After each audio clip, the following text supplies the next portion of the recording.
ate essomero lya private. Kakati awo ne neebuuza ani yawaani baabyazika baabipangisa sikitegedde bulungi. Ebikozesebwa ebisangiddwa mu ssomero lino mubaddemu ebitabo n'entebe nga kigambwa nti ssentebe ono akozesa obuyinza bwe okubyegabira. Ate nsaba nnyo n'abakulembeze mwenna abalina obukulembeze mu bukozese bulungi. Kikubwa enkiko ennyo okulaba nga gw'oli mu kintu ate n'oweesanga ng'ebintu ebyali badde bikozesebwa obulungi abantu mu masomero ga gavumenti oluusi obitadde ewawo ewasse kino. Akulira essomero lino Christine Nabisenyi bimusobedde era alabiddwako ng'akuba amasimu ag'okumukumu. Kino kyabudde disika Gayi n'agamba nti kuno kuba kutogera nteekateeka za gavumenti kono omwana w'eggwanga. Ebitabo abitutte n'alagira Nabisenyi okugamba mukama w'ekizito okweyanjula mu ofiisi ennyonnyoleko engeri gye yafunamu ebintu bino. Chairman mugamba ajja kujja bino ne ku ofiisi taking 4 books kwata recording. Ye Ssentebe Kizito yeewozezzaako ku ntebe n'ebitabo ebyasangiddwa mu ssomero lye ery'obwannannyini tibabifunira makubo matuufu nti kuba essomero lisasula omusolo. Bwatuweebwa gavumenti bawa amasomero gonna badde tusubirawo kati yasanzemu sitampu nga kasomero lya gavumenti okugyako obwa omustadde omustadde babutuwa mu covid list yava ku district nga naffe mwetuli nera n'amasomero amalala bawa amasomero gonna agaali registered agaali gabaddeyo okusaba kwabo. Okubizuula Kagayi abadde alambula amasomero okulaba omuwendo gw'abaana abaakadda n'embeera abasomesa mwe bakolera. Oluvudde n'agenze ku masomero amalala okuli Jingo Primary School, Bigasa Muslim Primary School n'amalala era abagakulira ne bamutegeeza ebibasoomooza omuli obutaba na nnyumba z'abasomesa kaabuyonjo n'abazadde abakyesigiriza okuwa abaana baabwe ebikozesebwa. Tulina ekizibu kya latrini etuyisa bubi nnyo, tulina akalibo kali temporary era n'abaana abamu kabayisa bubi kyobola abamu bagenda mu masomero amalala. Kizibu ky'amaanyi nnyo nga Jingo Primary School. Bwe bali tuteereddewo amayumba n'enteekateeka okugenda bulungi batuteerewo ennyumba z'abasomesa. Kagayi asabye abasomesa okwongeramu amaanyi n'obuyiiya mu mulimu bagasa abayizi okusoma. Gavumenti egabidde nnyo ebitabo amasomero naye ekinkubye ennaku nti ebimu ntuuseemu nga tebibikulwangako tebikuweebwangako baana ng'ate obiraba nga bali balina obbiwa abaana bagende nabo mu luwummula basome. Fiona Nannyomo yakusakidde Green okulabukidde TV.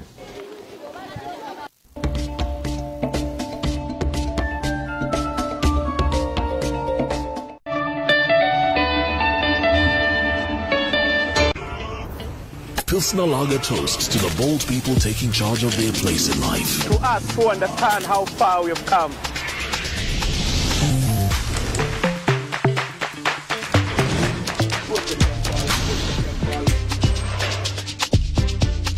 And to us who appreciate where we are.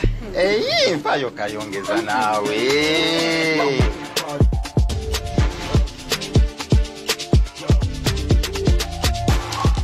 They recognize progress as an achievement. But we also know the journey has barely begun.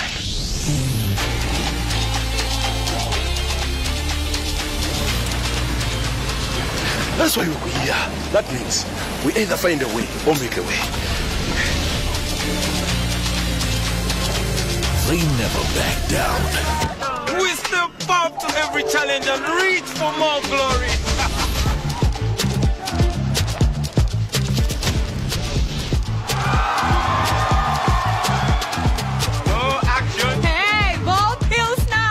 Your time is now. Reach for more out of life and celebrate every win with a cold bottle of Pilsner. Pilsner Lager. Stand tall, stride on. Ofumba katoga kalungi. Naye bwe kugamba nti oyinza okwongera okawunyisa ne kalabika obulungi ng'ate kaka ne Royco omupya ka all-in-one mix. Royco all-in-one mix akoleddwa mu birungo by'obunzaali n'omukyuzi okwongera okuwoomesa akatogo ko. Kyekirungo ekifumba akatogo akawoomu. Mufune ku dduuka lyonna erikuli okumpi. Gula busakati bubiri obwa grams 7 ku nnusu 5 byokka. Magwe wa enoneka baby do mabaya yesibya 6 in the morning and I woke up with a girl in me bed. I 3 girls in me bed. I go put you in a funda. Baby, it's just the money, not the fame. Pan man a lick it a fit it over it a say the pussy bigger. All of them lot of them what if wefunire simu ya 4G eri smart okuva mu Airtel atenga yesinga okugulika ko mu Uganda bagisaza omuwendo okuva kusinya mitwalo 25 okutuuka kusinya mitwalo 15 zokka mitwalo 15 zokka osigala ng'oyungiddwa ku baagalwabo nyiga star 757 hash otangulira jipi namba ya bwerere n'ebitundu 10 eby'ejjabu data ku bando za buli wiiki na buli mwezi okumala emyezi 3 beddu wefunire yemu olwaleero okuva ku dduuka lya Airtel eri ku lyokumpi nga tezinnaggwaayo. Airtel, the smartphone network. Essanyu liva ku bintu byanjawulo. Eri omuzadde kwe kubanga akatimba omwana we mwasula katangira ensiri. Eri abafumbo ng'omukazi ali lubuto essanyu ly'omukazi kwe kubudaabudi bw'omwami kwamuwa. Ku bali mu mukwano essanyu lyabwe kwe kusalirawo awamu diro balina okuzaala. Ate ku bavubuka kwe kusasira kw'ekyo ekisinga mu kiseera kino. Gwe ssanyu lyo lisibuka wa? Kola okusalawo ku byobulamu okutuufu ofune essanyu n'ab'omu maka go.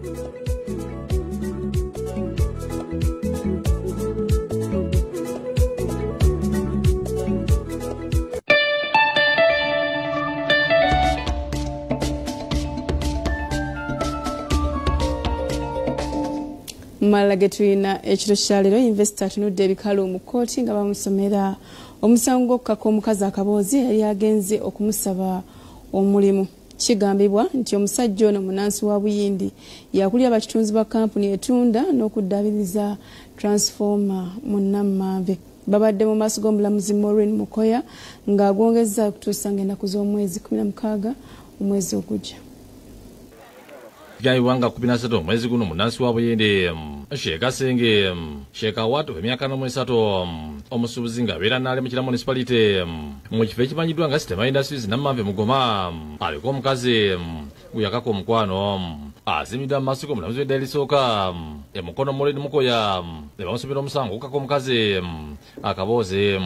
Omuwa wa gavumenti asabye kkooti okwongera omusango guno kubanga okunoonyeza ku kyagenda maaso era omulamuzi kyakkiriza omuwala n'amannya agasirikiddwa agamba nti okugenda mu kifo kino yali anoonya mulimu era okusisinkana investor n'ennamba yajja ku kipande n'amulagirira kampuni weeri ategeeza nga investor eno yamutegeeza nga batalina buzibu bwonna okumuwa omulimu kasita abeera ng'asobola okuleeta abaguzi. After the guy told me it's okay, I can give you any job. Can you look for customers who can buy transformers? I told the guy, yes, I can look for customers because I need money. The guy told me, okay, fine, enter the car. The guy told me to enter his vehicle, drove me immediately to a site. Omuwala agamba nti yamitolozi manji wa kampuni nga gyatamanya nti yali amutwala we nga ne basinkana investor mulali munna Uganda bone bafulumiraawo kwe kumuvumbagira. Don't know, they're talking their language in Indian. They're conversing with the Indian. This African man is just busy on his phone. I'm also busy on my phone. My sisters and brothers, after the man told this guy, safe journey, they went. These guys went, left me with the man in a room. Immediately the man pulled me. I was putting on a trouser.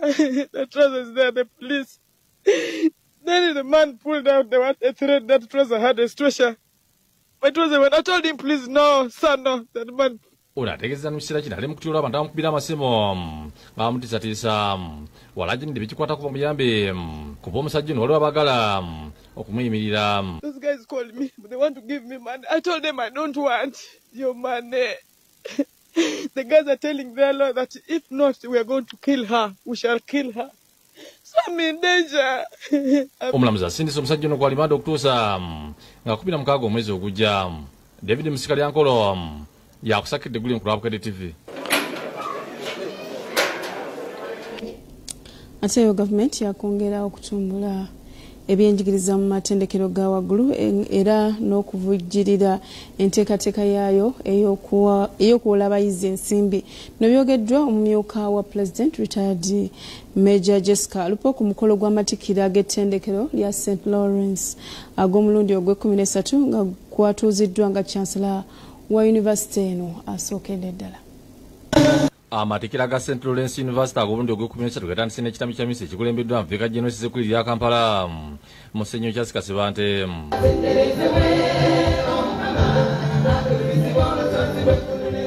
Wotira abatikkudde obutakulembeza bintu bigasa abantu Ssekinno omwawula ebizimba eggwanga wamo. As Chancellor of this university will bring forth visible growth and expansion, and many people will benefit from that realization.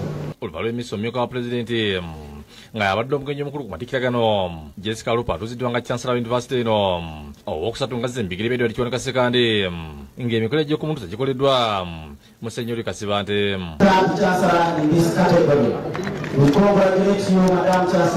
Olukwasidde obukulu retired Major Jessica Alupo akubye ebirayiro mwe yeeyamidde okutuusa obuweereza bw'omuggondo obwa University eno.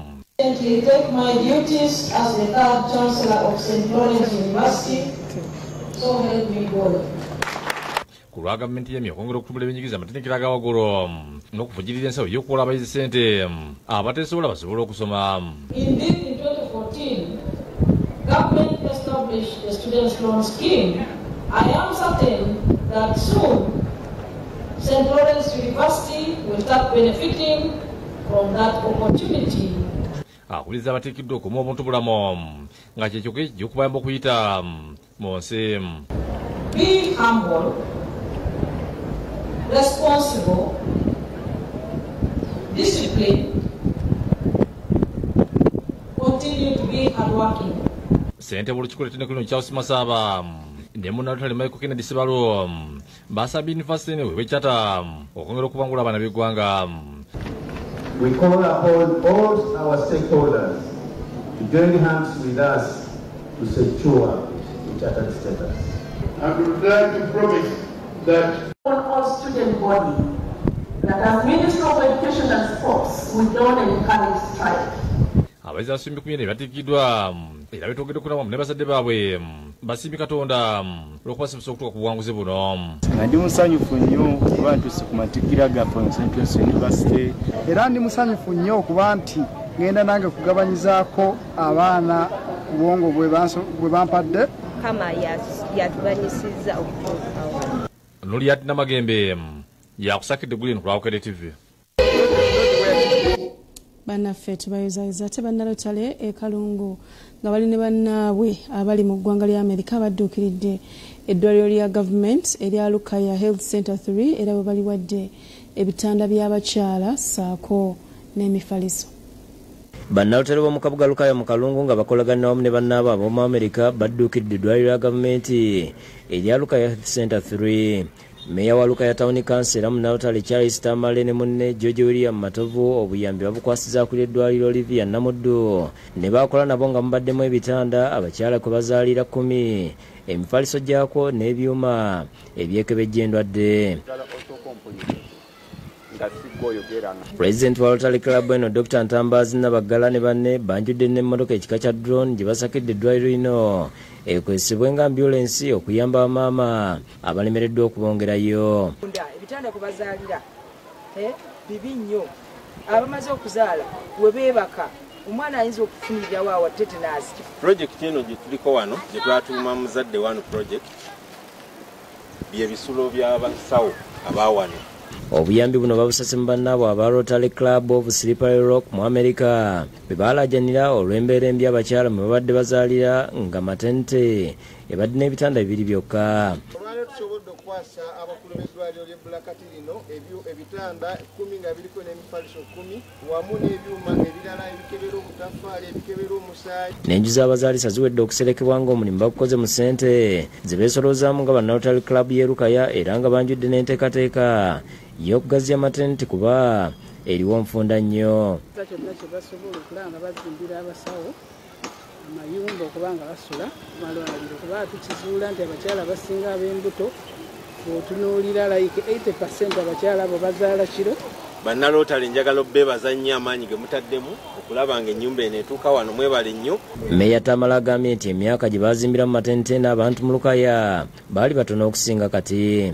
Mubadde mulina okutya nti bwe musukka ku babiri temuzaala naye kati mbeera 5 oba 10 muzaala.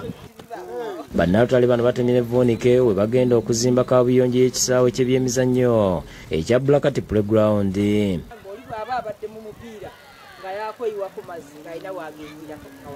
Pulezidenti waabwe Dr. Ntambazi era atutte omuzungu n'abasomesa abasomeseza abantu okulima envendiirwa mu maka g'abaana abaliko obulemu aga Wellspring Home abalabirirwa Noel Nakagwa ekyanogola mu Bukulula. Olwaleero omusomo gwe tubaddemu gubadde gwa nvandiirwa oboolyawo n'ebibala.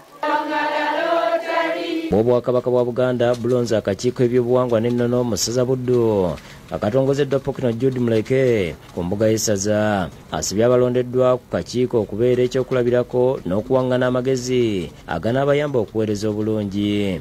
Ebyobulambuzi ebyo twagala tubidocumenting tubiteekemu we birabikira. Abasabye ebyobuwangwa babisse ku mwanjo n'okubyagazisa abantu era n'abakuutira n'okukozesa obulungi emitimbagano. Njagala mbasabe okuba n'emmizi, mubeere bawulize, mukole emirimu naye mubeere n'emmizi. Akulira olukiiko luno Livingstone Sempiira yennyamidde olw'abasawo b'ekinnansi abakulira abantu abeenyigira mu bikolwa ebyekko. Nsaba nnyambe abannoonya tebakola ki tebankwata kyokka n'emmundu yiine yakoze eki eyamusse. Kumanya ebyobulambuzi kijja kutuyambako naddala abaana baffe betuzaala. Tugenda kuzza empisa ez'obuwangwa bwaffe mu bantu ba Ssaabasajja Kabaka. Sennabuli abaagala ayina ne Fiona n'ennyama ebakusakidde gweno ku Lwabukedde TV.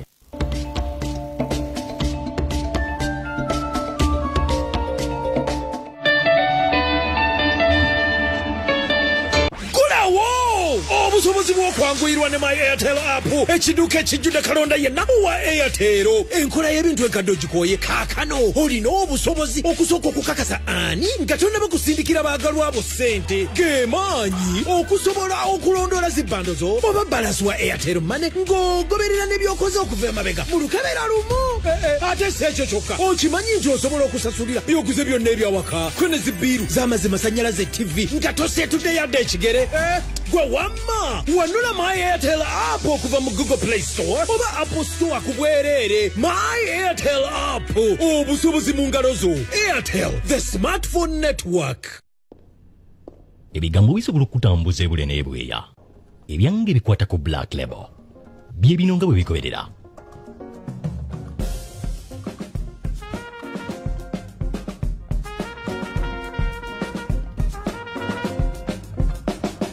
Naye bw'oba osinga kwesigama ku bigambo muwoomu nga tofe alimu ekirungo ky'ebibala era ng'alimu eddekende.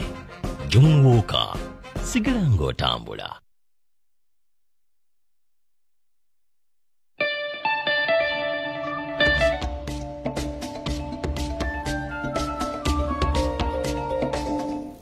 Yakulira akacooka eby'empuliziganya mu ggwanga Engineer Irene Sewankambo akubiriza abazadde baleme kusuulirira obuvunaanyizibwa bwabwe oba okukuza abaana baabwe. Agamba tewali kalungi ke bajja kufuna mu kuleka abaana ku mitimbagano. Akulira akakiiko akavunaanyizibwa ku by'empuliziganya mu ggwanga Irene Sewankambo akubiriza bannayuganda obuteesuulira Ggwanda agamba ababuulirira abaana ku nneeyisa bajjajjaffe gye bakuzangamu okusinga okulinda emikutu emigatta abantu abyogedde ku nkola okutikkira abayizi abanguse mu kanika yingiriza emmotoka kuni ey'amasannyalaze ng'ali bavugirirwa kampuni ya MTN okuva mu MTN Gawo Store. Ngenda ne ngamba abantu ky'omutimbagano obeera ng'era nga bw'onooyogera mu bantu tutubeera ababiri byonna byensobola okwogera oba byensobola okukola n'enneeyisa gyensobola okweyisaamu naye obeera mu bantu waliyo era ebikwatako n'ogamba kigwanidde. Wano akubiriza abaana bawala okwetanira ebyemikono okusobola okutumbula ku nfuna yaabwe. Tugenda ne tugamba nti tekinologiya egenda kutujja mu bwangu naye ebyuma tebisobola kwekola byonna twetaaga abantu naye ate abantu abo babeera balina okumanya nti bakola. Ekitongole kino kyatandikibwa okulanga bayamba abaana abawala okwetandikirawo emirimu balira abalambudde ebimu ku bintu abayizi bye bakuguseemu. In the field, word, but we thank the team which has been there for us, MTN. Akulira MTN mu Uganda, Sylvia Mulingi alaze essanyu olw'obuwanguzi obutuukiddwe okuneebaza abayambyeko okusobola okutuuka ku Matikkira gano. I mean, even in MTN, we have engineers who are women. They climb masts, right? As you have the lady from DSTV, Patricia speaking, she said, now based on what we have seen here, the electrical skills, the mechanical skills that she brought in, even for us as DSTV now we can be able to employ these young ladies. Olwa Mulingi yaguddewo ekizimbe batonedde kompyuta ku mizi yameka okwongera kubana okukambya emitimbagano. Mungeri wabakungu mu MTN nga bakulemiddwamu akulira bakitonze Somdevuse ne balambudde bamufuna mpola mu kibuga ekijja n'ekigendo ekyokulaba bwe bayinza okubakwasizaako mu bizinensi zaabwe. Basookedde mu katale akanene akajja Central Market ne balambula abatunga ebyalaani. Bano basinkanya bwerako ne batulira obuzibu basanze mu bizinensi ne bandyagadde bayambibweko. Tebalabanga abayigo abamu tebamanyi wakuleeta mirimu ate tebamanyi engeri ki baba akatale batuyita bayaayi. Nenda nongeremu nsobola okusomesa abandi bona bagende ko bazira byakola babe n'ebyokola ate nga bya mu mutwe. Foundation ejja kutuula erabe nti bali abatunga bameka kusobola bayambayo n'ebyalaani bimeka then tubadde. Oluvudde mu katale bulekeddwa omwalo gw'eggomba landing site gye basinkanidde abantu ab'enjawulo okuli abavubi n'abodaboda n'abalala bakulira ku mwalo guno. Basabye kampuni MTN okubakwasizaako ge bagulira life jackets n'okubazimira ebifo bibalongosesa ebyennyanja okubateera amatala ga sola ku mwalo n'ebirala. Muwola amasimu, muwola buli kimu. Naffe mutukolera life jacket tuli bubi. Tukwatireko etuwe ku mataala ga sola gano agakyajenga n'omusana kyembadde nsaba naye. Somdevu asuubiza okukwasizaako abantu bano ku ebyo binaasoboka kubanga MTN eyimiddeko ku bantu ba bulijjo. You have a hustle and I can support you as MTN to your hustle. Together what we are going to be unstoppable. Okay, you will succeed and we will succeed. Ab'MTN balonzedde evidensi yonna okubeera omukola nga benteekateeka eno mu busoga nga yagenda okulonda mu mafuna mpola abeetaaga obuyambi. Membe Brian ne Rubega Ivan ne bakusakidde guli eno lwa Okede TV. Kale ate yakulira enzikiriza y'obumu asiimye President Museveni olw'okuvaayo n'eddoboozi ery'omwanguka okulwanyisa obuseegu n'obufumbo obw'ekikula ekimu. Abyogeredde Kapyemi mu Kagadi bwabadde bakuza olunaku lw'okuwonyezebwa.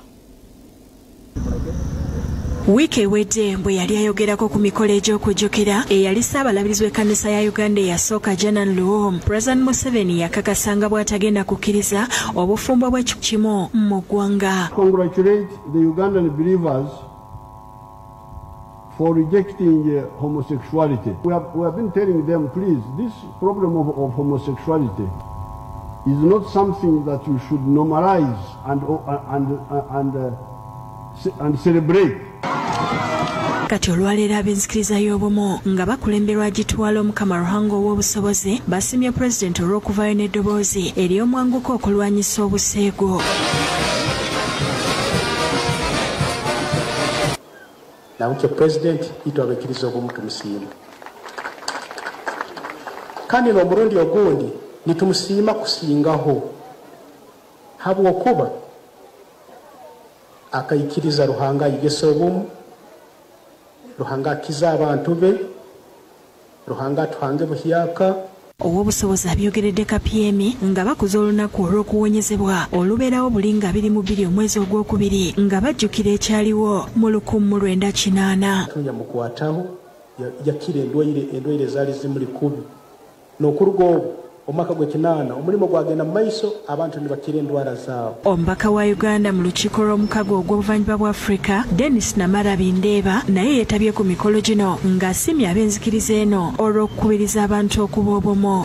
Nenda kumusiima hamwe n'abantu boona b'enkiriza y'obumwe habw'okuleba ngu batiireho ebintu nga batiire enkiriza era lwanisa ebintu ebibi eby'abantu abaheera abazungu balenda kuleeta mu Afrika.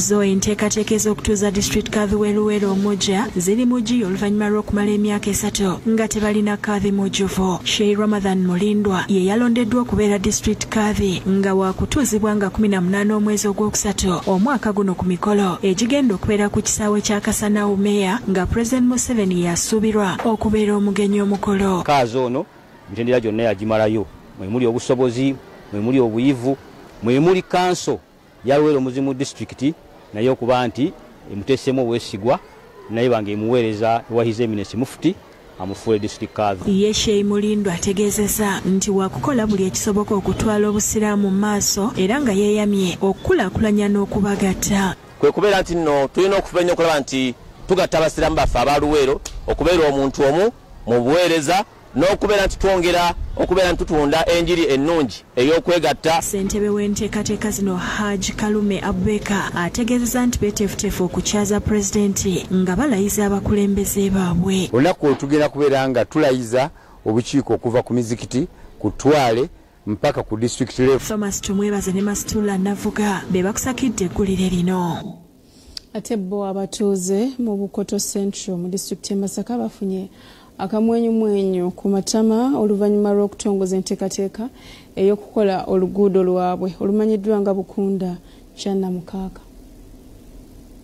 Oluguudo lugenda okukolebwa luweza kilomita 9 n'obutundutundu 2 nga lugenda kwementa obukadde 687 ez'abasakiddwa Minisita wa Microfinance Hajj Haruna Kasolo nga lwakukolebwa ku mutendera gw'oluguudo lw'ettaka ogusooka. Lumanyiddwa nga Bukanda Kyannamukaka era wabadde atongoza okulukola. Minisita Kasolo yennyamidde olw'abannabyabufuzi abaludde nga balimirira enteekateeka eno n'abasaba okubeera abeerufu. Oluguudo lwagenda okukola kale bo bagenda kukozesa malamu nze nfunye koolaasi era tugenda kukola koolaasi nze twali kizi kubanga ne koolaasi era agenda ku malamu omulungi kakati ffe katusooke tukoleka malamu kakati y'omukulu aleeteka koolaasi. Omubaka wa pulezidenti Masaka Teopista Lulese Nkungo agambye nti tewali muziziko gwonna mu kukola luguudo luno kuba abatuuze bakkiriza okuyita mu bibanja byabwe awatali kubaliyirira. Yali onu rekodi yagaana neyali atandise ku nkomerero yagamba nti nsiga ate obanga bonna bwe bagambye. Avunaanyizibwa ku nzirukanya y'emirimu mu disitulikiti y'e Masaka David Kawoya asabye bakontrakiti emirimu egimu egiteetaaga bukugu bagibwa abaana enzaalwa y'ekitondo. Abasobola okukola emirimu kuba emirimu mingi nnyo egiri mu maniyo egiteetaagisa yinginiya tubasaba bwebawe emirimu naye ate tutubagamba nti muwe bangala obunani nedda. Ssentebe wa disitulikiti y'e Masaka Andrea Luchamuzi batemye ttaala mbuludde ebimu ku bifo eby'enkizo ebirina okuteekebwako essira. Tuziyita bad sports nga mu makoona wali ago gano wafiiriddewo nnyo abantu baffe geetaaga okwadijasi ng'obukugu bwammwe bwe buli. Abakulembeze abalala basabye bannamasaka okubeera abeegendereza nga balonda abakulembeze omulundi oguddako. Bwe tutaayige kulonda nga tumanyi nti bwe tuva mu kuno okulonda waliyo okulonda okwengabana waliwo okuvuganya okwengabana tukyasigalira emabega. Akulira Operation Wealth Creation mu Greater Masaka Kano Samba Hassan asabye bannamasaka okwejjamu enkwe ne yeebaza ne Minisita Kasolo olw'okusakira abantu be. Kakati omukulu onalevu minisita atuleetedde ssente n'akolonda ezivudde mu gavumenti naye azikoze eki yazisase. Bo abantu basabye Minisita Kasolo okubayambako okutondawo emiruka emipya basobole okuganyulwa mu nteekateeka eya Parish Development Model. Yonna nga tugisalamu tukuliyetinga emiruka emipya kale oba oli awo lwatusazeemu 2 waba bajja kujjawo obukadde bumeka 2. Jacinta Bwanika yakusakidde eggulire lino ku Lwabukedde TV.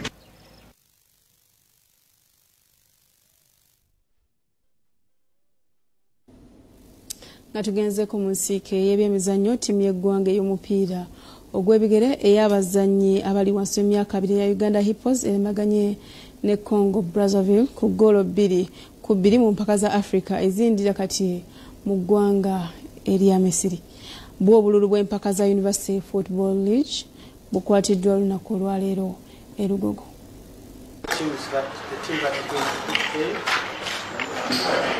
Pulezidenti w'ekibiina ekidukanya emizannyo gy'amatendekero agawaggulu ekya Auspen Nakabenge yakuliddemu omulimu gw'okukwata obululu bw'empaka z'omupiira ogw'ebigere z'amatendekero agawaggulu eza University Football League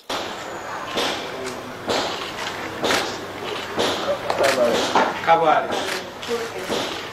Omukolo ogubadde kati Lugogo ng'empaka za kutendekanya ennaku z'omwezi 7 mwezi ogujja ogwa Maachi. Amatendekero 24 ge gagenda okuvuganya mu mpaka z'omwaka guno okuva ku matendekero 22 agavuganyizza omwaka oguwedde.